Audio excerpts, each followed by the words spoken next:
একটি হেলিকপ্টার কিভাবে আকাশে ভাসে জানেন? এর পেছনে কাজ করে অত্যন্ত শক্তিশালী একটি ইঞ্জিন সিস্টেম। বেশিরভাগ আধুনিক হেলিকপ্টারে ব্যবহার করা হয় টারবাইন ইঞ্জিন, যাকে টার্বোশ্যাফট ইঞ্জিনও বলা হয়।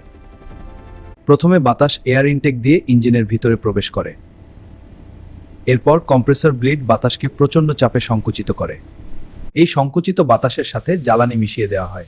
তারপর স্পার্কের মাধ্যমে জ্বালানি জ্বলে ওঠে এবং সৃষ্টি হয় প্রচণ্ড তাপ ও গ্যাস। এই গরম গ্যাস টারবাইন ব্লেড ঘোরাতে শুরু করে।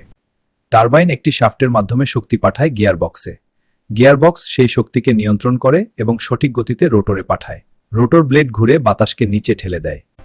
এর ফলে তৈরি হয় লিফট, যা হেলিকপ্টারকে আকাশে তোলে। পিছনের টেইল রোটর হেলিকপ্টারকে ঘুরে যাওয়া থেকে রক্ষা করে।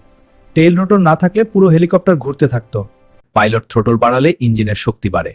এভাবেই হেলিকপ্টার মাঝ আকাশে স্থির থাকতে পারে। রোটরের কোণ পরিবর্তন করলে হেলিকপ্টার সামনে এগোয়, শক্তি কমালে ধীরে ধীরে অবতরণ করে।